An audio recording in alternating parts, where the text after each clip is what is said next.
Boa noite a todos. Gostaria, primeiramente, de agradecer ao Criador pela oportunidade de mais um estudo, aonde, nesta noite, estudaremos o Livro dos Espíritos, livro codificado por Allan Kardec em 18 de abril de 1857, a primeira obra da doutrina espírita, que veio para consolidar a visão e a interpretação baseada no estudo dos espíritos sobre tudo aquilo que existe. Hoje daremos seguimento aos nossos estudos com um tema bastante polêmico, porém bastante instigante, que é o panteísmo. Primeiro, nós temos que entender o conceito de panteísmo, antes de entrarmos nos detalhes. O enunciado da questão 15, que será abordada mais à frente, já acaba explicando, né? Que pensar da opinião segundo a qual todos os corpos da natureza, todos os seres, todos os globos do universo seriam parte da divindade, né? Então, o panteísmo defende que tudo que existe é uma fração de Deus e retornará a Deus. É claro que a filosofia panteísta é muito mais complexa que isso. Nós estamos falando de uma forma muito simbólica sobre esse tema. Porém, quem defende o panteísmo defende que somos parte de Deus, portanto, somos o próprio Deus, ainda que em partes, e um dia retornaremos a ele. Como eu havia dito aos irmãos aqui antes, né? A filosofia panteísta ela é muito antiga. Ela iniciou antes da lei mosaica, né? Ela iniciou antes dos seres humanos acreditarem em diversos deuses ou atrelá-los à natureza, como o Sol, a Lua, entre outras questões. Como a filosofia panteísta tem uma base muito forte na questão do orgulho, ela é inerente à raça humana. Portanto, o homem, antes de acreditar em diversos deuses, já acreditavam que faziam parte de Deus e que eram o próprio Deus. Ainda quando não tinham a consciência ou raciocínio para pensar, né, sobre isso, acreditavam ser parte de Deus.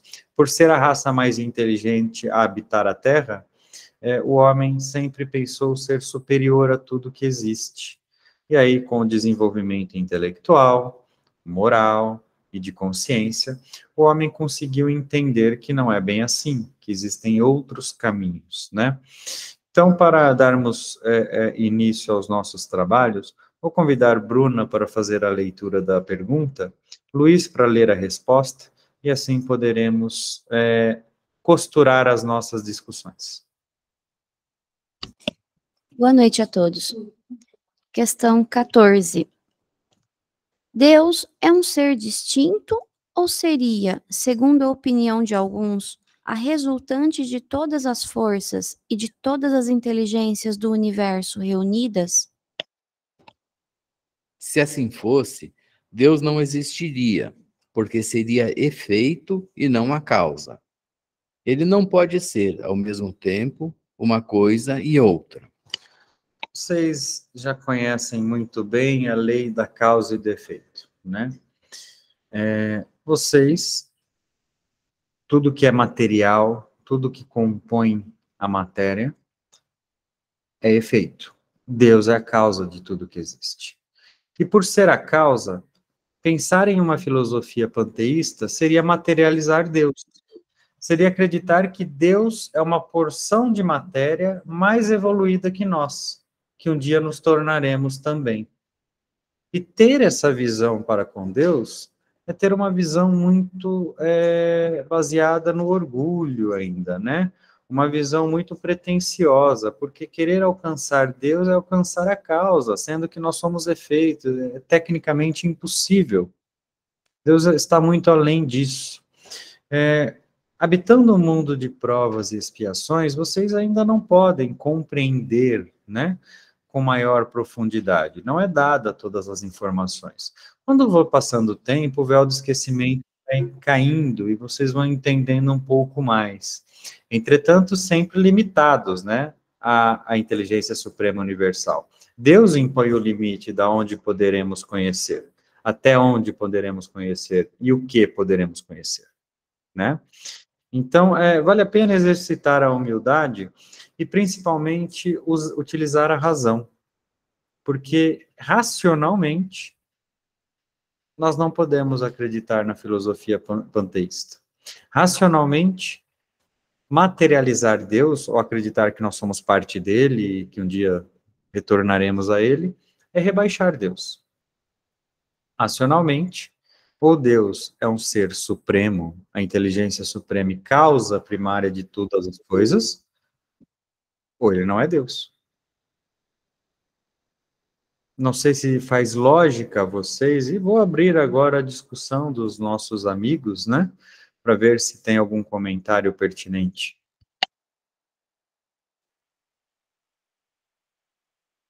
Pois não? Boa noite a todos. Eu só gostaria de dizer que nós somos efeito e não a causa. A causa é o criador de tudo. Mais alguém? Não, eu ia reafirmar até que o Rui falou, porque o panteísmo é uma crença que Deus não é o criador absoluto, né? Porque se somos parte dele, ele não seria o criador de tudo isso. Vamos fazer uma analogia em pensar, por exemplo, que uma máquina é parte do engenheiro que a criou, como vocês verão mais à frente na própria obra. Não é sensato pensar que uma máquina se tornará ou é parte do seu criador. Da mesma forma que não é sensato acreditar que um quadro é parte do pintor. Ele pode ser uma expressão do pintor, mas ele não é parte, ele não se tornará o pintor. São coisas distintas. E é esse raciocínio que os leva a entender a diferença do panteísmo e da crença em Deus, né? A crença em Deus como supremo. Mais alguém?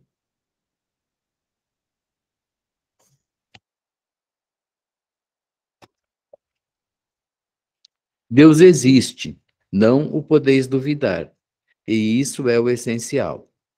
Acreditai no que vos digo, e não queirais ir além. Não vos percais num labirinto, de onde não podereis sair. Isso não vos tornaria melhores, mas talvez um pouco mais orgulhosos, porque acreditaríeis saber, quando na realidade nada saberíeis.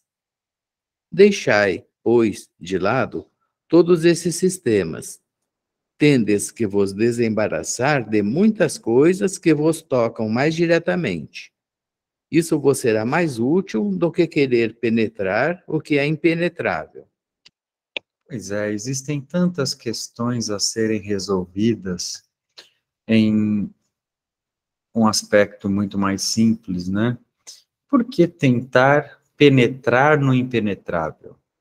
Por que tentar desvendar o mistério daquilo que será um mistério por tanto tempo? Entrar em um labirinto de pensamento, buscando compreender a grandeza de Deus, é um tempo perdido, que apenas abastecerá o próprio orgulho, porque o homem foi condicionado e criado a ter as respostas. Quando não consegue as respostas, cria. Por esse motivo, abastecer o orgulho talvez não seja o melhor a ser executado. Cabe a vocês uma reflexão profunda de compreender todas as filosofias que existem, né? A panteísta, entre outras, tantas outras que existem, mas tomar a decisão que for mais racional e principalmente que habitar as suas consciências. Algum comentário? Pergunta? Professor, atualmente existem algumas teorias, principalmente defendidas pelo arqueólogo bíblico, como é o nome dele? Rodrigo Silva, que inicialmente as civilizações tinham uma tendência a serem monoteístas, e o politeísmo e o panteísmo são posteriores justamente por essa questão de querer o próprio homem se colocar como parte de Deus ou como um tipo de Deus. Essas teorias teriam fundamento? Teria razão de ser? Bom, quando falamos em monoteísmo, né, estamos falando de apenas um Deus, que é a nossa crença atual, né? Quando falamos em politeísmo, poli são vários deuses, que é a crença mais antiga. E quando falamos em panteísmo, né, que vem de Pangeia, né, vamos entender tudo junto, né, pan é uma coisa só. Quando falamos em panteísmo, estamos falando da teoria mais antiga que existe. Porque o panteísmo independia de grande intelecto, bastava o suprimento do orgulho. Não sei se você entendeu o que eu estou dizendo, mas o orgulho supre o panteísmo. Já para o politeísmo e o monoteísmo é necessário um nível intelectual um pouco maior, ou pelo menos de criatividade, né, para que o ser possa chegar a esses níveis de compreensão.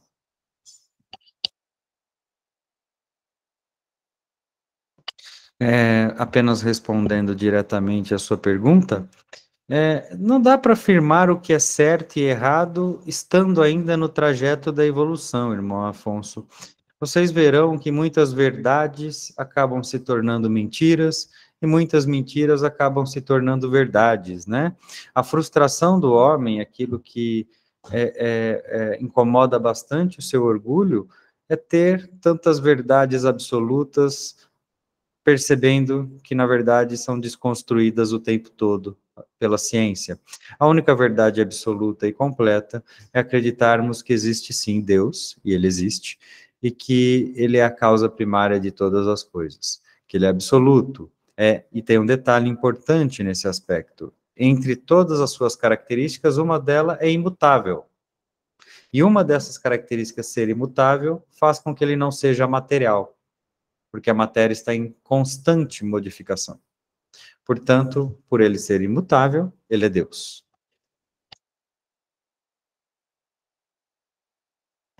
Irmão, eu tenho uma questão. Quando se refere, né, quando se ouve que algumas pessoas acreditam que todo espírito já com certo grau de desenvolvimento, intelecto, livre-arbítrio, consciência, pode ser considerado co-criador. Isso é um ponto de vista panteísta? Ao meu ver, é um ponto de vista orgulhoso. Não sei se pertence ao panteísmo ou não. Cocriação significa que você está colaborando para a criação. E, na verdade, é bastante complexo afirmar isso em um mundo em que você mais destrói do que constrói. Né? Então, quando falamos em cocriação, acredito que ela existe, estamos falando em espíritos de uma alta envergadura. Espíritos de nível angelical, né, que têm a capacidade, a moral e o intelecto para cocriar alguma coisa. Gerar um filho não é uma cocriação. Plantar uma árvore não é uma cocriação. Na verdade, é uma obrigação.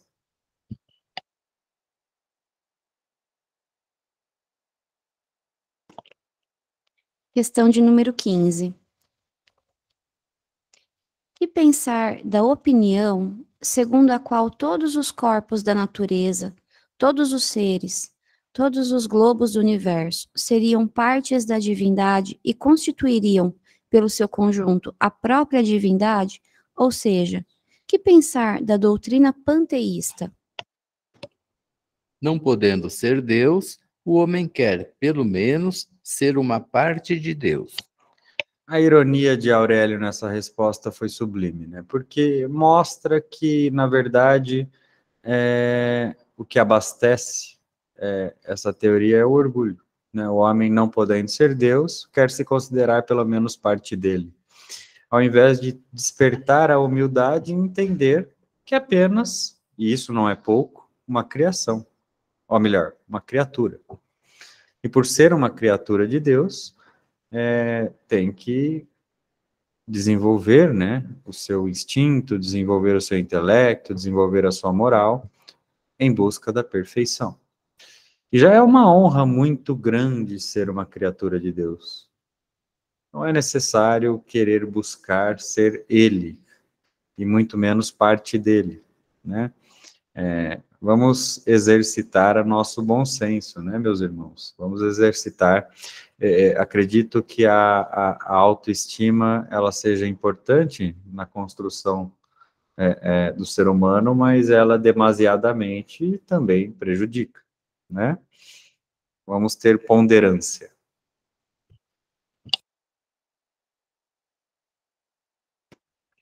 Questão 16. Os que professam essa doutrina pretendem nela encontrar a demonstração de alguns dos atributos de Deus.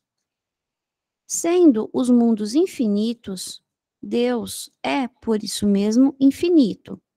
O vácuo ou o nada não existindo em parte alguma, Deus está em toda parte. Deus estando em toda parte, pois que tudo é parte integrante de Deus, dá a todos os fenômenos da natureza uma razão de ser inteligente. O que se pode opor a este raciocínio? A razão. Refleti maduramente e não vos será difícil reconhecer-lhe o absurdo. Pois é, a razão mostra que esse raciocínio é errado, né? Aí está nessa pergunta, no enunciado da questão 16, toda a defesa do panteísta, né? Entretanto, vocês verão, pelo próprio comentário de Kardec, que dentre os atributos que ela menciona ter, não está a imutabilidade. A matéria é mutável. Portanto, cai muito fácil, né, essa linha de raciocínio, porque ela não preenche a razão. O que preenche a razão é acreditar que tem uma inteligência suprema universal, que criou tudo o que existe e que nós não podemos compreender em plenitude, principalmente habitando o mundo de provas e expiações.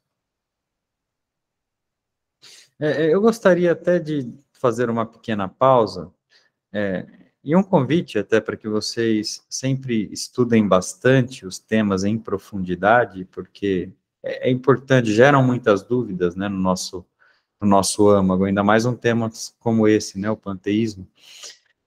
Mas eu gostaria de parar um pouquinho para nós debatermos sobre a escala dos mundos, né? Quando falamos em um mundo de provas e expiações, vocês entendem o quão baixo é esse degrau na escala evolutiva? Estamos falando de um mundo quase que primitivo. Um mundo onde a barbárie prevalece, onde existem homicídios, onde existem assassinatos, onde existe estupros, onde existe violência, onde existe desigualdade, onde existe preconceitos, onde o orgulho e o egoísmo prevalecem muito mais do que a humildade e a caridade, onde as provas muitas vezes são acentuadas, as expiações são geradas, existem atenuantes na existência material. Vamos entender que após esse mundo, que vocês conhecem, regeneração, feliz, puro, entre outros que existem na escala, na jornada evolutiva, então, pensar ser parte de Deus já mostra a inferioridade do planeta.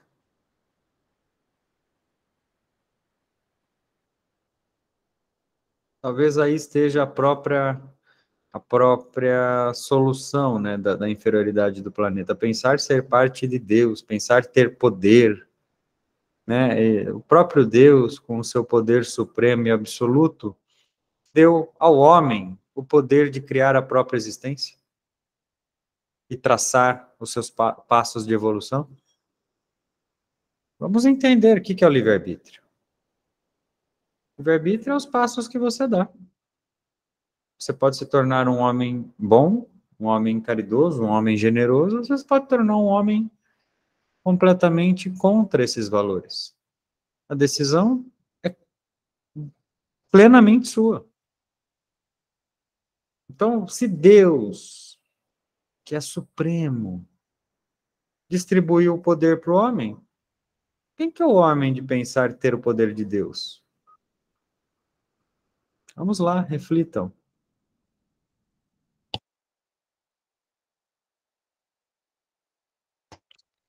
Eu acho que é muito nítido o tamanho da inferioridade de nossa perante a Deus. Basta, por exemplo, ligar um jornal e nós veremos diversas atrocidades que imaginamos que não deveria acontecer num mundo que fosse evoluído. Sim, e ainda quando liga uma TV e vê as atrocidades, você não consegue se responsabilizar por elas. Quer dizer, a visão do homem é tão curta que vê o desastre e agradece a Deus por não ser com ele. Não entende a grandeza do impacto de irmãos flagelados. Eu recebi muitas preces no plano espiritual de pessoas agradecendo a Deus pelo terremoto ter sido na Turquia e não no Brasil, por exemplo. Então, veja a mentalidade egoísta ainda de um ser em um mundo de provas e expiações, o qual o seu bem-estar deve prevalecer ao bem-estar do outro, e qual a desgraça do outro, na verdade, conforta ao invés de importunar. A distância é cósmica, meus irmãos. É cósmica. É por esse motivo que talvez, de todas as características, vocês sabem o quanto eu sou defensor do amor, né? Mas de todas as características humanas, a ser despertada dentro do mundo de provas e expiações é a humildade. Se vocês saírem deste plano mais humildes, terão cumprido o seu propósito. E o que nós vemos, o desenvolvimento é o oposto. É a busca pela ostentação, o possuir é mais importante do que o saber, o ter é mais importante do que o ser. São questões desenvolvidas, valorizadas, e por mais que o homem seja desmaterializado, no fundo, no âmago, ele tem essa pretensão. Ele dá essa importância, por mais que ele não represente dar, ele dá. Faz parte dele, ele quer ser ou mais bonito, ou mais rico, ou ambos, e assim sucessivamente. Pois não. Meu irmão, nós vimos que o nosso planeta, em 100 anos, mais que dobrou a população, né? E nesse período, a tecnologia muito avançou também em desenvolvimento, inclusive a ciência, apesar de estar muito longe do que deveria estar. Como você vê o nosso planeta a distância para que ela possa passar de degrau de um mundo de expiações de provas para um mundo melhor? Talvez você possa me dar essa resposta melhor do que eu. Você está habitando o planeta. Toda resposta que eu der seria uma previsão. Eu sou incapaz de fazer previsões. O que eu posso dar é a certeza que o livre-arbítrio humano é que definirá. O que eu posso também te dar são as características de um mundo regenerado. Talvez isso facilite. O mundo regenerado, primeiro, que a sua matéria é muito menos densa. Você já despertou o amor, você já despertou a caridade, você já despertou a paz. É claro que você não está completamente abdicado do orgulho, entretanto, ele já está bem singelo no seu ser. É claro que você não está completamente abdicado do egoísmo, mas ele já está bem leve no seu ser. A colaboração, o cooperativismo é muito maior. Não existe fome, não existe dor, não existe doenças. Não existe morte provocada, a não ser para si mesmo, que ainda você está, né, com orgulho em alta. Então você acaba provocando por algumas escolhas, mas não existe a morte. A morte intencional. A morte ativa. Existe a morte passiva, aquela que você provoca sem ter a intenção, mas ainda não tendo realizado as suas reformas. Aí eu te pergunto, de 0 a 10 nessa escala, você acha que você está em aonde? Meu irmão, abaixo de 5, com certeza. Eu gostei bastante do seu otimismo.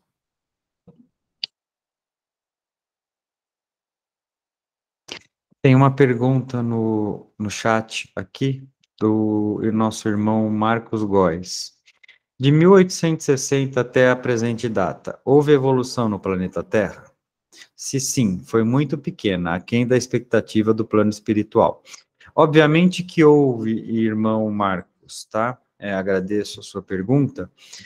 Houve bastante evolução de 1860 para cá. Estamos falando de mais de 170 anos, né? A Terra evoluiu muito. Pode aparentar ser pequena, mas foi um bom salto, entretanto, não tão grande quanto poderia ter sido, né? O que acontece é que quando nós evoluímos alguns aspectos, outros aparecem para evoluir. É como uma reforma de casa. Quando você pinta a parede, você não percebe que o móvel está velho?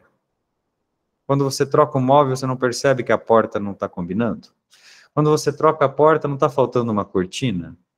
Então, quanto mais reformamos a nossa existência, mais aparecem alguns defeitos que outrora eram imperceptíveis, porque, na verdade, o nosso foco original era resolver a questão bruta, e não os detalhes, e são tantos os detalhes da existência, né?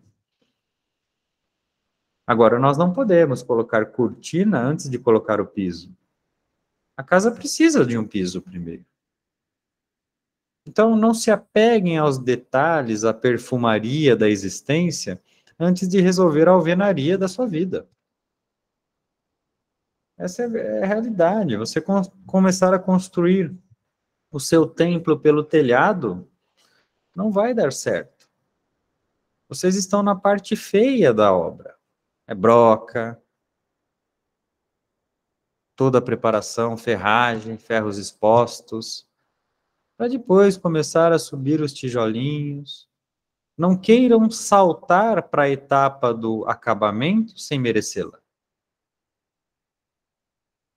E não adianta, você pode olhar para o seu interior e pensar, mas poxa, olha aqui onde eu estou, como eu sou uma pessoa tão reformada, eu pratico a caridade, eu sou fiel ao meu companheiro, à minha companheira, eu cuido bem dos meus filhos, eu sou uma pessoa que já tem reforma de pensamento, está aí o seu irmão.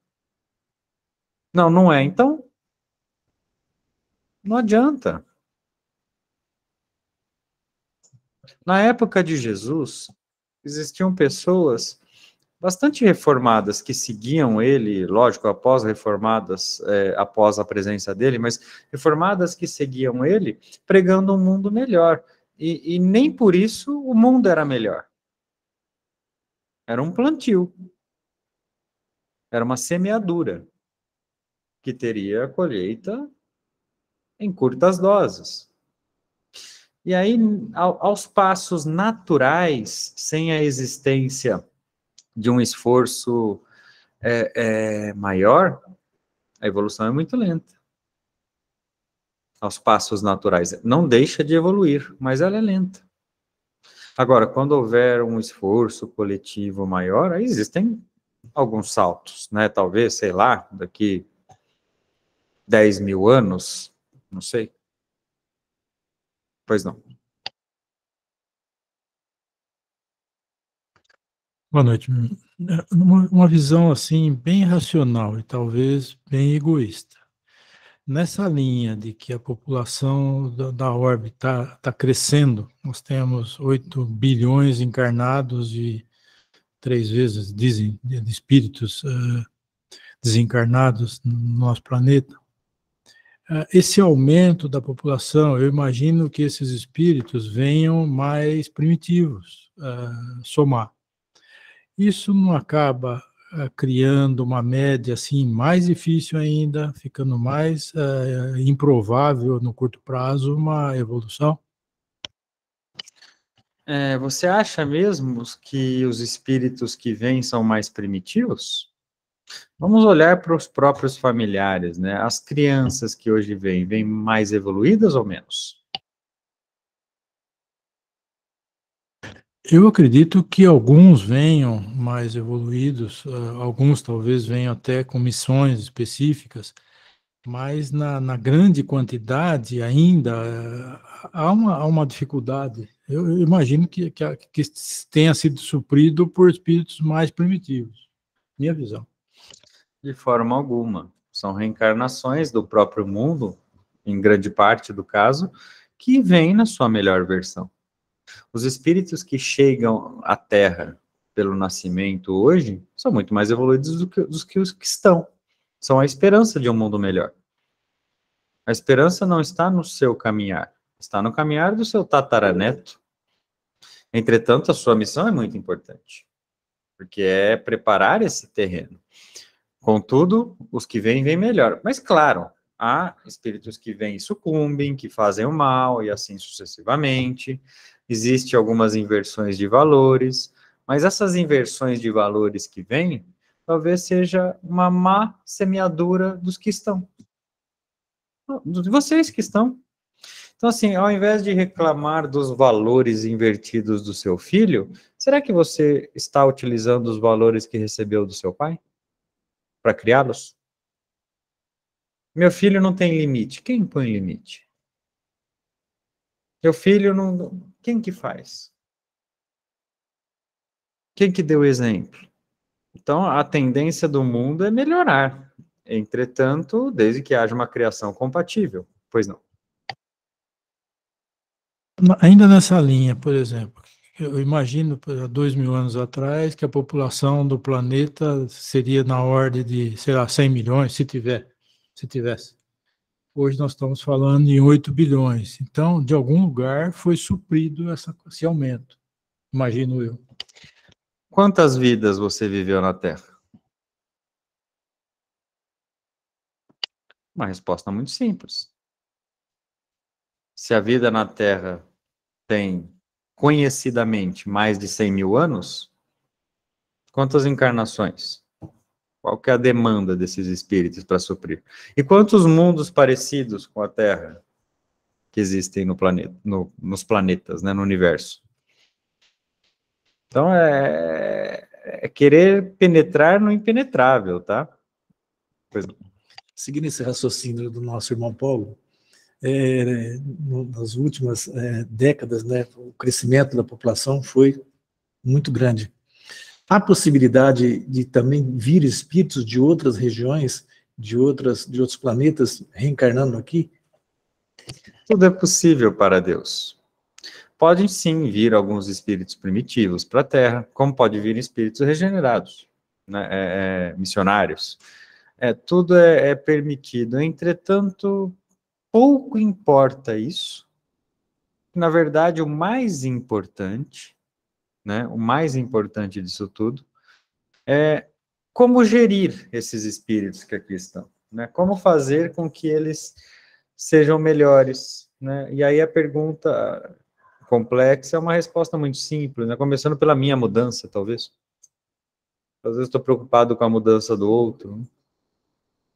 Meus irmãos, não precisa ser um gênio da psicologia, como nosso irmão Sigmund Freud, para entender que os defeitos que eu enxergo no outro me pertencem. Aquilo que me incomodou, é bom eu trabalhar.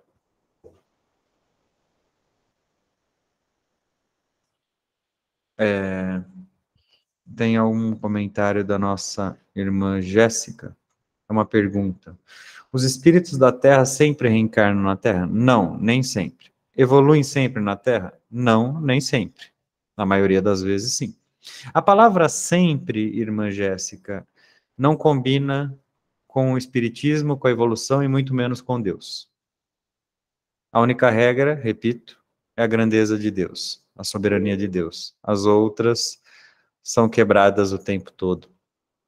Aliás, duvidem de espíritos que categorizam como sempre ou como fato. Isso é muito complexo.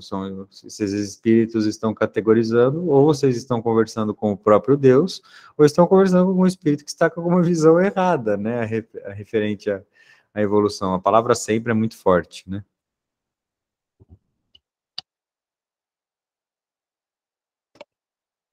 Temos uma nota de Kardec.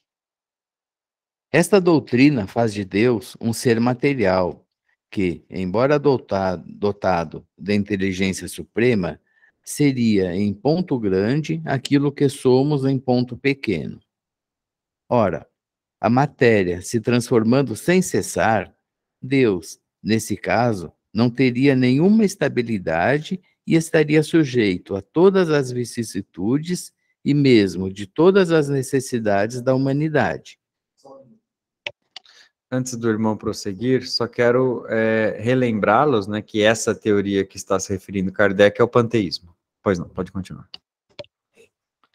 Faltar-lhe-ia um dos atributos essenciais da divindade, a imutabilidade.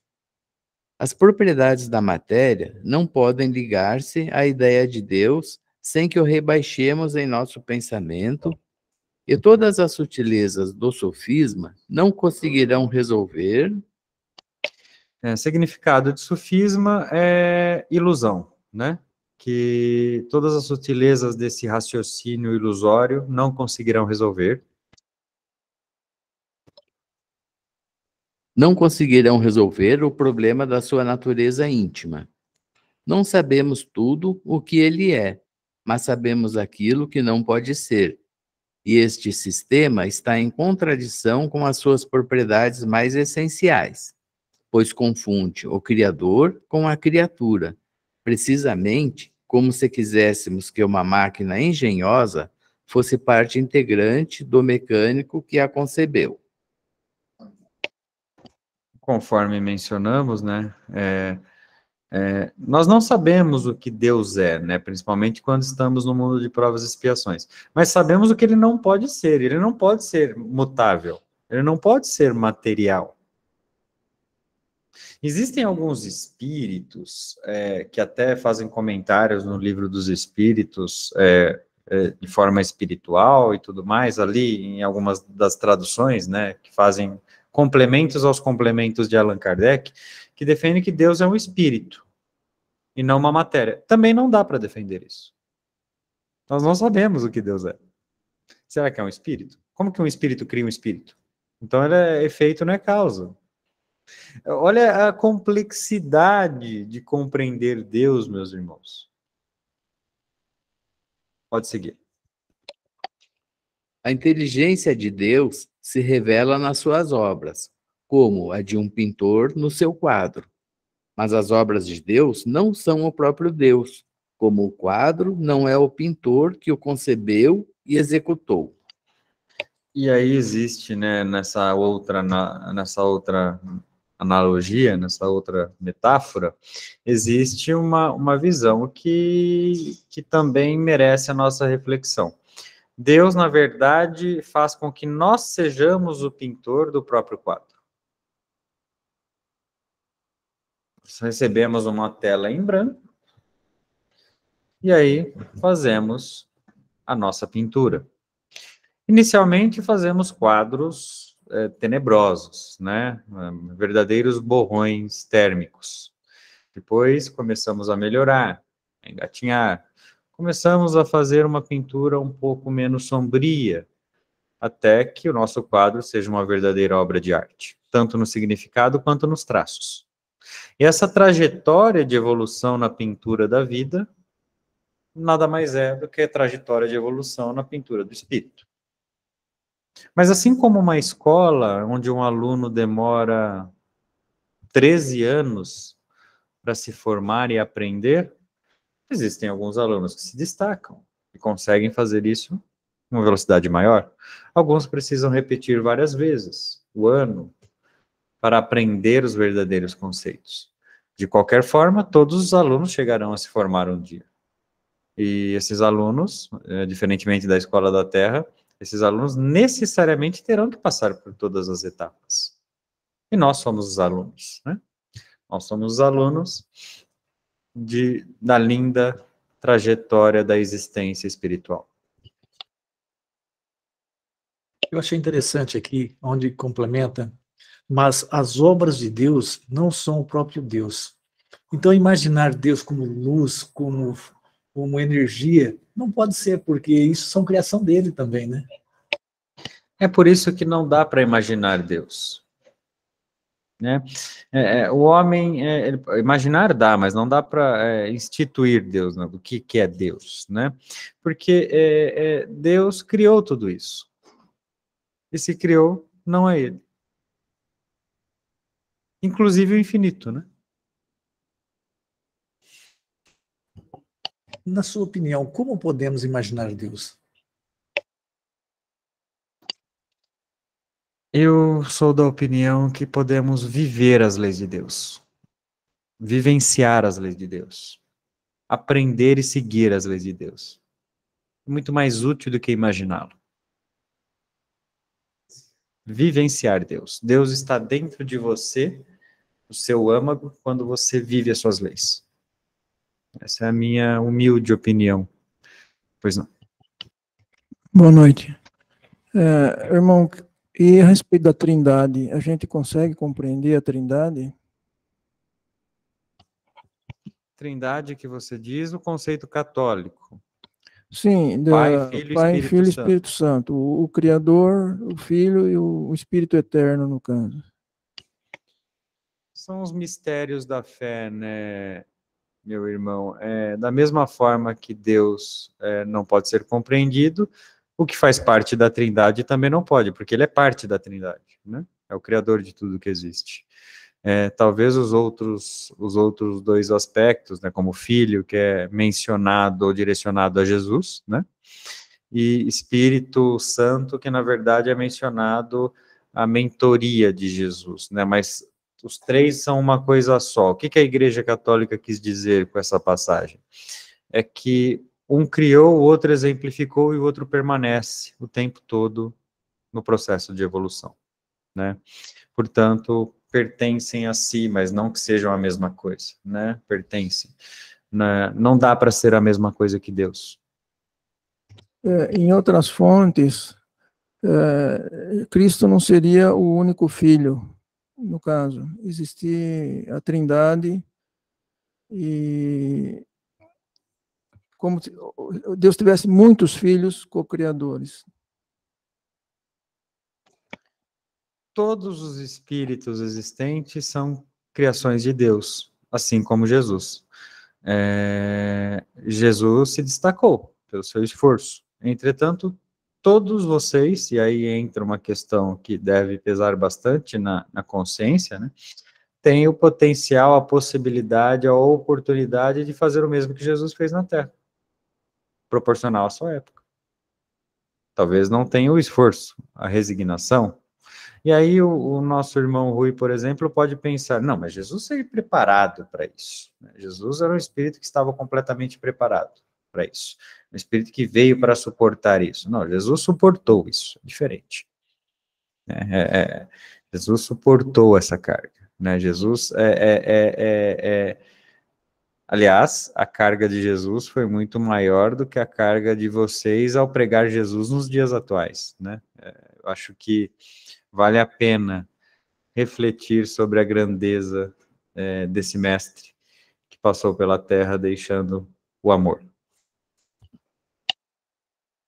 Irmão, sabemos que todas as criaturas evoluem pelo amor ou pela dor, mas é possível dizer que a evolução crendo em Deus é menos dolorosa do que a evolução daquele que não crê em Deus?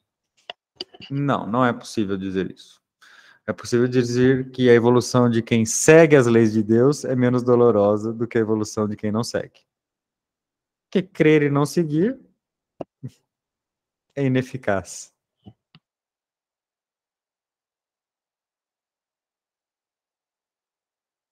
E aí também depende do que você considera dor, tá? Se dor física estiver nessa pergunta, não serve, né?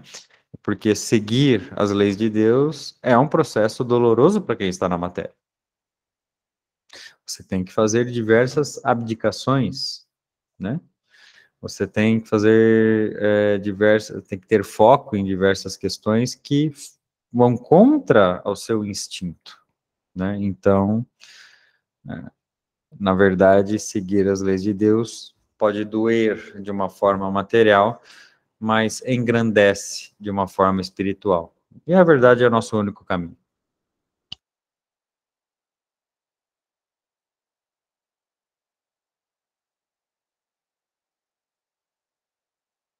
Iniciaremos um novo tema, capítulo 2, Elementos Gerais do Universo, parte 1ª, Conhecimento do Princípio das Coisas, questão 17. Pode o homem conhecer o princípio das coisas? Não.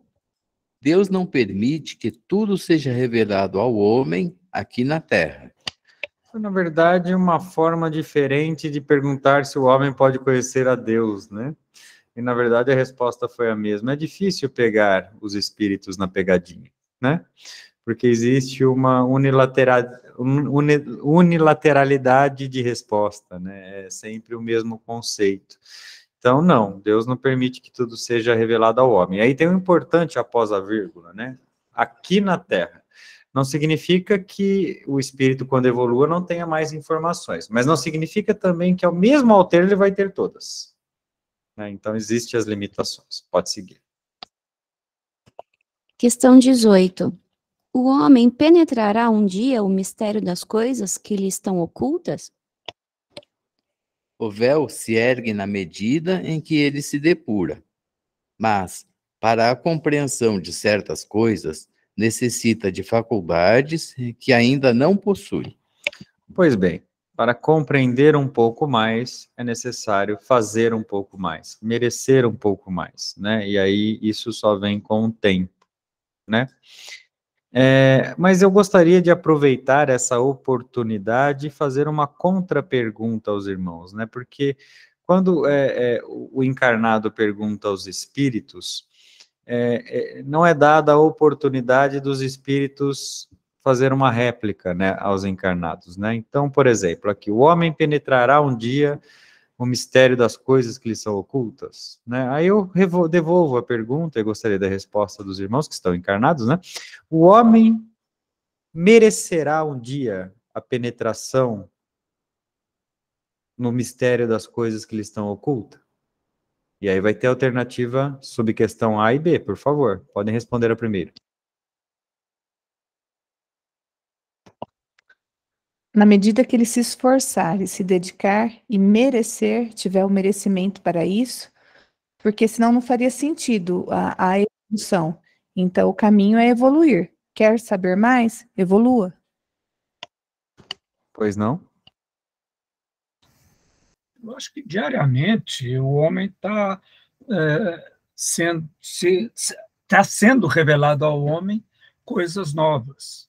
Então, se essas coisas novas estão sendo reveladas, imagino eu que é por mérito e por esforço daqueles que se envolveram nisso. Então, a resposta, a princípio, sim. Agora, todas as coisas reveladas, acho que cada coisa no seu devido tempo. Subquestão A. Quanto tempo levará esse processo? Faz parte da evolução humana, né? Até chegar à perfeição. Não tem tempo definido. Vai depender do livre-arbítrio de cada um. Se já veio à Terra espíritos que demonstraram, como Jesus, que é possível dar saltos evolutivos, então vai depender do esforço de cada um. Subquestão B. É afirmado que dependerá do livre-arbítrio e do esforço de cada um. O que fazem hoje com o livre-arbítrio e com o esforço para que essa realidade se aproxime? Ainda muito pouco, poderíamos fazer muito mais.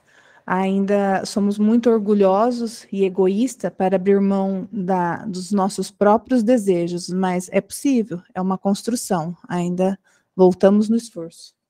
Subquestão C. é aceitável e plausível ter a receita de um bolo e não confeccioná-lo? Não é plausível, mas ainda somos muito involuídos. Então você já tem a resposta e a Eu acho receita que a da gente evolução. ainda tem muito medo do gosto desse bolo, por isso que não fazemos essa mistura. Olha, irmão Afonso, vocês não sabem o que vocês estão perdendo.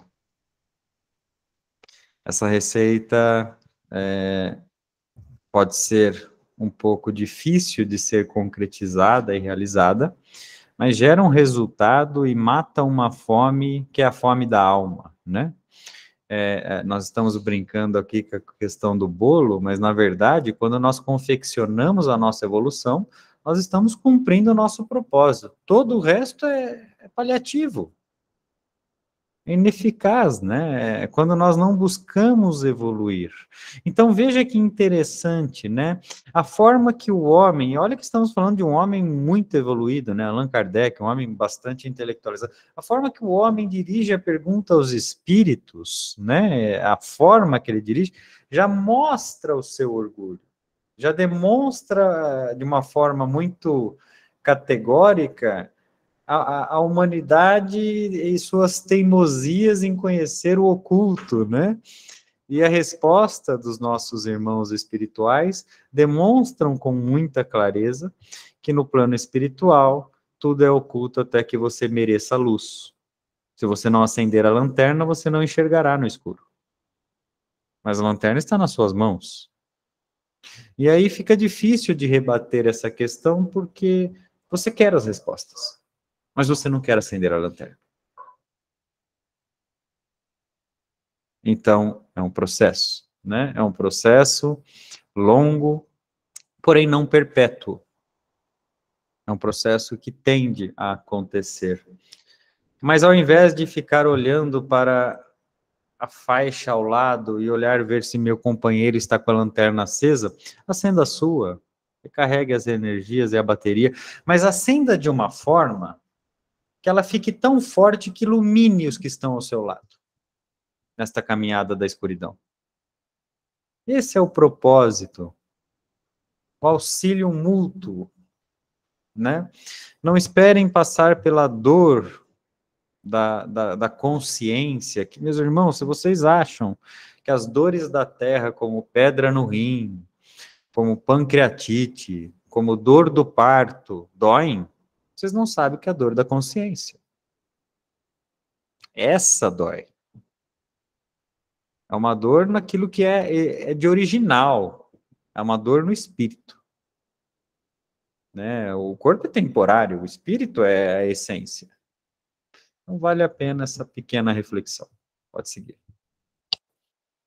Pois não.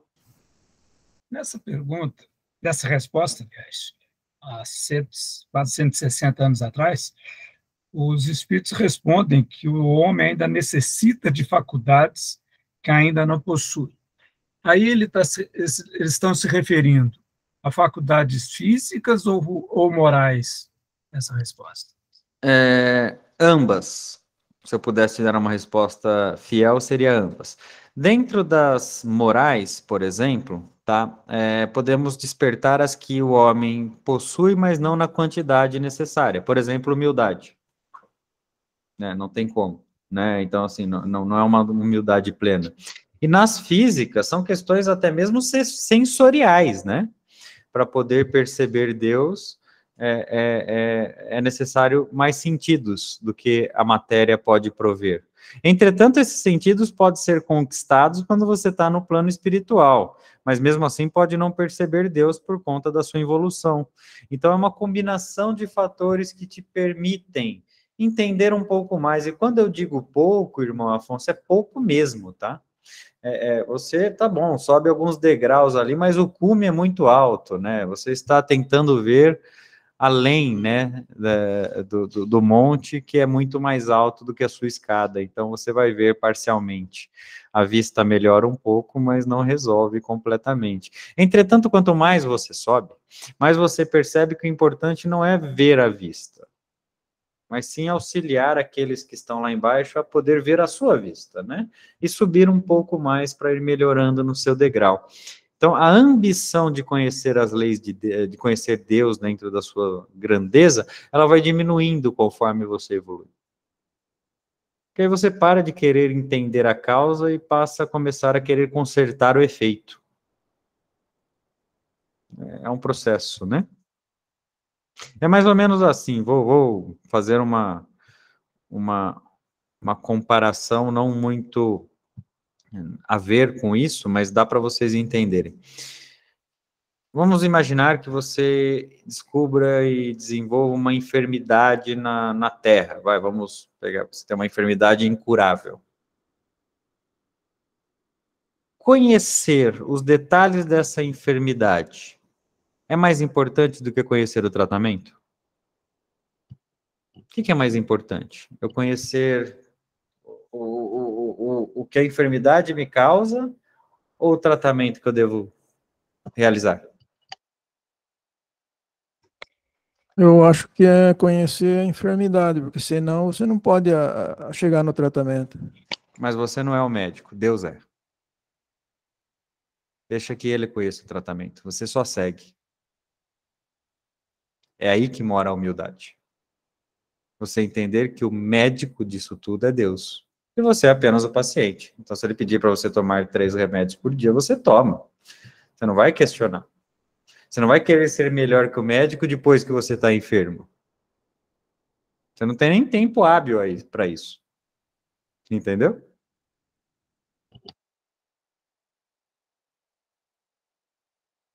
Temos mais um minutinho, dá para continuar. Questão de número 19. O homem não poderá, pelas investigações da ciência, penetrar alguns dos segredos da natureza? A ciência lhe foi dada para o seu adiantamento em todos os sentidos, mas ele não pode ultrapassar os limites fixados por Deus. Aqui mostra o limite. Por mais que a ciência evolua, ela não ultrapassa os limites fixados por Deus. Quais são esses limites? Quando vocês chegarem, vocês entenderão. Então, enquanto não chegarem, continuarão buscando. Deus está acima de tudo. Quanto mais é permitido ao homem penetrar nesses mistérios, maior deve ser a sua admiração pelo poder e a sabedoria do Criador. Mas, seja por orgulho, seja por fraqueza, sua própria inteligência o torna frequentemente joguete da ilusão. Ele formula sistemas sobre sistemas e cada dia que passa mostra quantos erros tomou por verdades e quantas verdades repeliu como erros. São outras tantas decepções para o seu orgulho. Né? Quantas vezes o homem acreditou ter as respostas e o desenvolvimento mostrou que ele estava errado? Quantas vezes ele achou que estava errado e estava certo? E assim sucessivamente. Isso nos mostra a grandeza de Deus e o quanto ainda precisamos evoluir para sequer compreendê-lo um pouco mais. E diante dessa discussão sobre Deus, sobre o Criador de tudo que existe, gostaria de agradecê-lo e encerrar o nosso estudo desta noite. Fiquem com Deus.